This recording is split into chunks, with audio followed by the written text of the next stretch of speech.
Hey guys, this is Gelardi here. There has been a lot of discussion as of late how to make a proper uplifting rolling bass line, so I thought I might as well show you how I make one.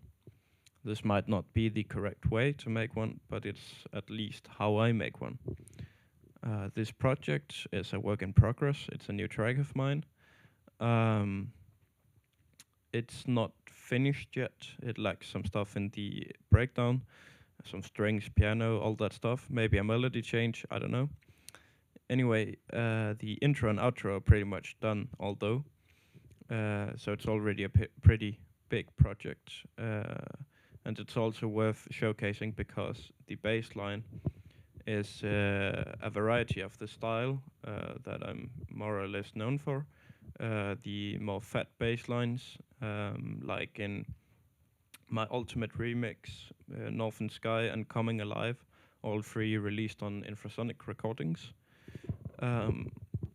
This sort of bass line is more fat and fills more, but I really like it, and it's also very suitable for 136 BPM. Anyway, I shouldn't hold you up more than necessary. As you can see, it's already a pretty big project, even though not finished. A lot of automation stuff. Anyway, let's get this going. As you can already hear, the bass line is already present because it's a very prominent bass line, so it has to be mixed in early.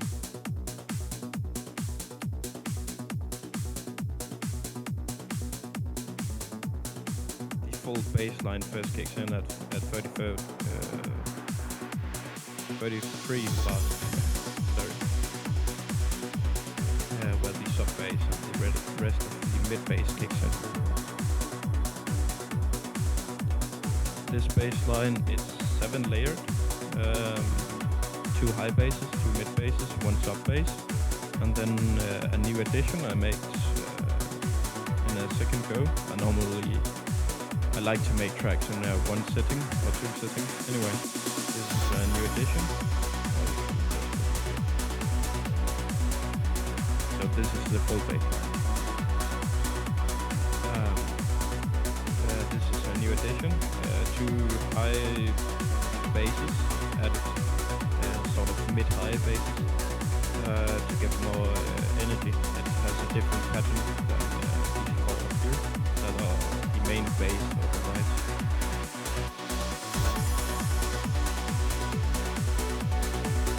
As always, lots of melodics. Wouldn't have it otherwise. Melodic production of the work.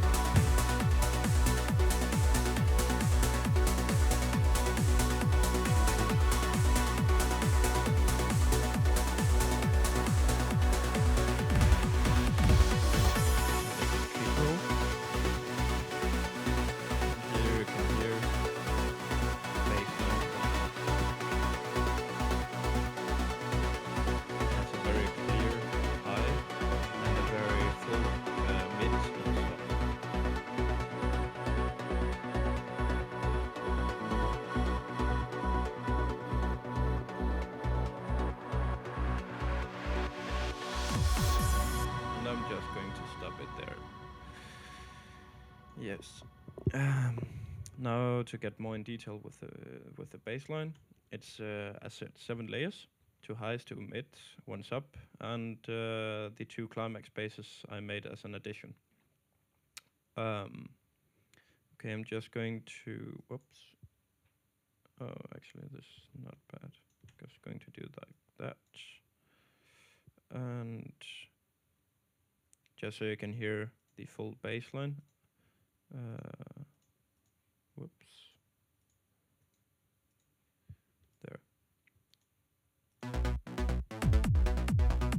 Here you can hear the full bass line without anything else.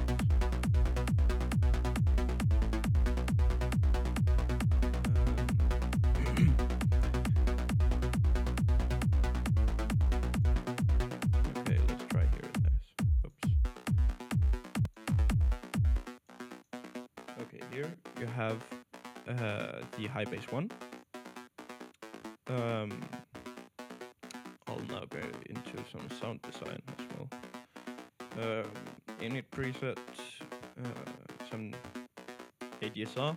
The most important thing about rolling bassline. No attack or no release. Well, you can have some, but it's not normally something you would do. It's all about the decay mostly, and then also some sustain if you want a more fat bassline like this one. This particular synth, I really don't know what I was doing, but anyway, retrick, I play a lot with that when doing these sort of fat basslines. It's necessary. Retrick on, retrick off, and 2 saws, some detune on this one at least. And the square also. I like to mix up different waveforms because again, I want more fat bassline, and you achieve that from mixing up waveforms, so it doesn't just sound like saws. Detuned squares, also volume a bit down. We don't want it too prominent, even though it makes a lot of difference. Again, ADSR, played a lot around with that. Some odd end, so I can arrange it properly. Play around with the cutter. Yeah, that's basically it. I think I've covered it now. High bass 2.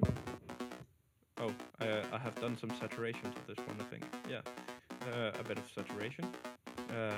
By the way, FabFilter plugins, amazing. My clear favorites. Some EQing, of course. EQing is a must. I cut at 200 hertz. It's done always. Oh, by the way, a good tip, best tip actually. When EQing, not when EQing, always EQ. That's the first tip. Second tip, always low cut. No matter how low you go, if it's 20 hertz, low cut always. There's always rumble to be found, so always cut that away. This is a high bass, so 200 hertz around. Just some, I don't know, just some EQing so it sounds good. Use your ears. High bass 2, a bit more sticky. Sort of very fast sound. Simple EQing again, cut at 200. Just some simple here. And again, yeah, basically extremely simple EQing. This synth itself is, I can hear detune source. Yeah, exactly. Basically just to detune source and with some phasing and also some overdrive distortion to make it a bit floaty. You can hear like sort of more thin actually. I like to use distortion on my high basses, not the mid basses. That's very important with these more fat bass lines. Not to use distortion, or at least very small amount of distortion in the mid basses, because we want them to be clear and fat, and that you can hear now. Again, very okay. I'll just play around with this a bit. Small adjustments is of essence. You know, when you just sit and just play around with the sounds, just sit and fine tune so it sounds good. This one is actually a preset, I think. Yeah, it is a preset. I played around. This was actually a more sustained bass, but I played around with the ADSR on it, some cutoff as well. Number 2 envelope here, just so it gets that decay sound. Just going to do this. Then we have the mid bass 2.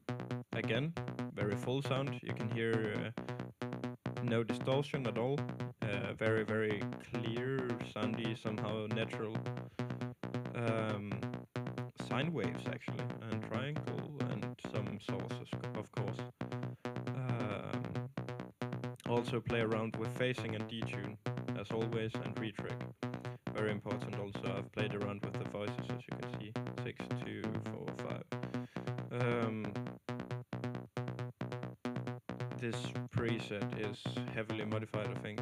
It was pretty different sound. Anyway, again, ADSR is of the essence. Make sure it's very decay and not so sustained. And of course, no release. The sub bass, pretty self-explanatory. This is offbeat sub bass, not something I do normally, unless I do my 138, 140 Alien Fila kind of bass lines that I've started to do more and more. But it's the first time I ever use an offbeat sub bass for this kind of bass, actually.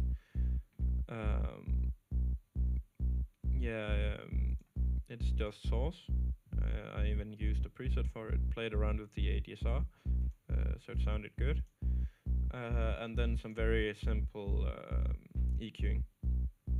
I cut normally at 550 hertz for this kind of bassline, but that's because the sub bass follows the very same pattern like this. You know, the dig-a-dig, down, up, down, and then it reverses, and it just reverses all the time, like that. That's a normal pattern I use. Anyway, for this time, it's the traditional offbeat. Back to the EQing. So thus I cut it at a higher hertz to give it a more prominency, because it's an offbeat, so you want it to stand out a bit more than if it was just a part of the rolling bass line. Boost at 165 hertz, always something I do when dealing with sub basses, and 65 hertz to get that pure bass, and this is the more prominent sort of mid bass thingy. I always cut my basses at least 80 hertz to make room for the sub bass, which is boosted a lot at 65 hertz, as you saw. Now I can try listen to this. This is the secondary bass I added to give more energy. It has some automation down there. Just going to pick this part here.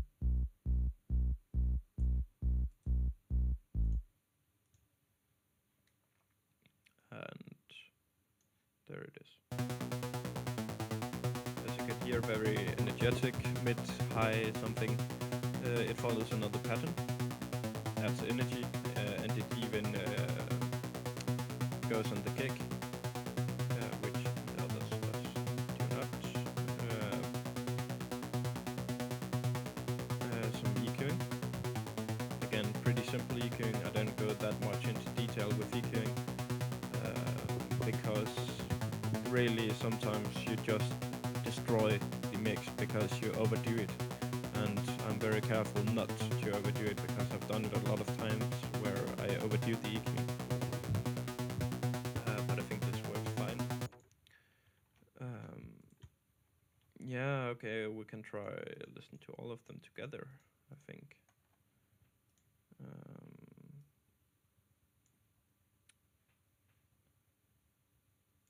Okay. There have the full bassline with the add-on as well. The new one.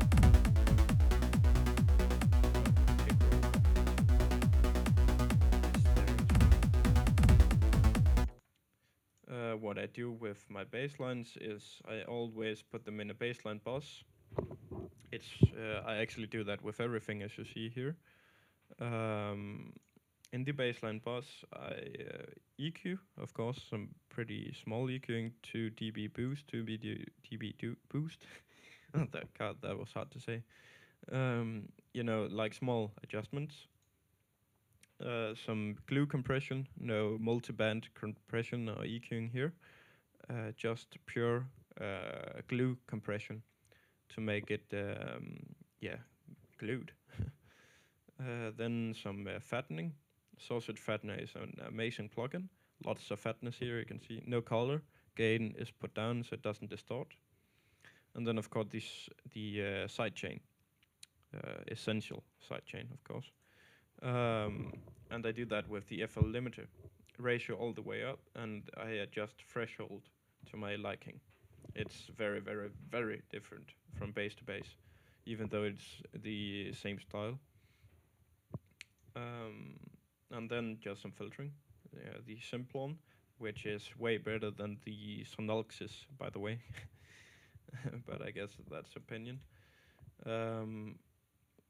Oh, another thing about the sidechain kick is that I followed a technique Max Bryman showed me in a tutorial on YouTube.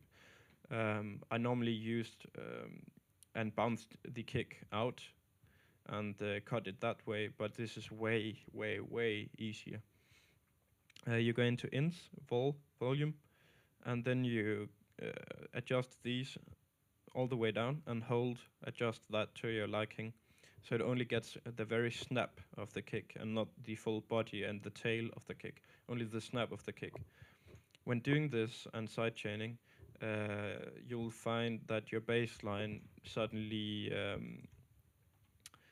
it gives a lot more energy. Yeah, it just gives a lot of punch. That was the word. It gives a lot of punch to your bass line when you do it that way. Well, yeah. Oh, there's something more. The high basses are panned and stereo separation. Lots of that. Of course, sub bass is fully monoed, fully merged, and some of the other has a bit of stereo separation and merging, and some panning, of course. And on the master, it's also worth noticing the TP bassline here. It's for monoing low frequencies. I normally mono at around 185 hertz and down. Adds immense amounts of fatness to both your kick and bassline.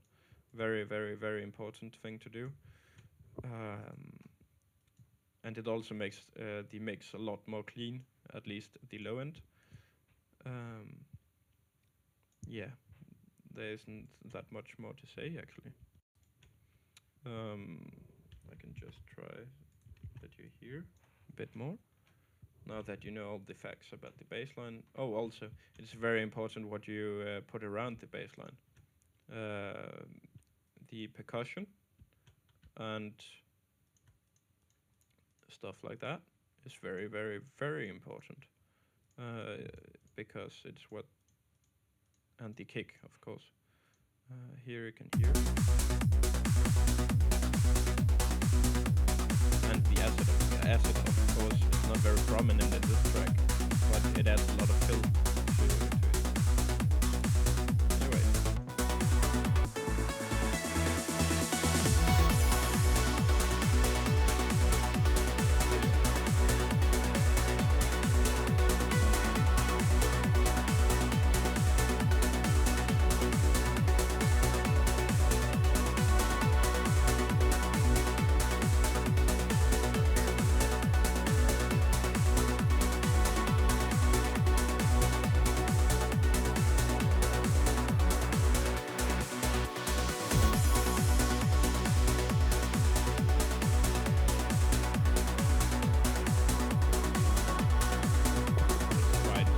Paid and tap inspired actually this track, as you can hear, probably.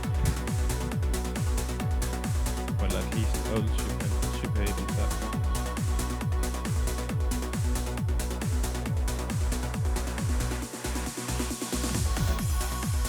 And there you have the bass.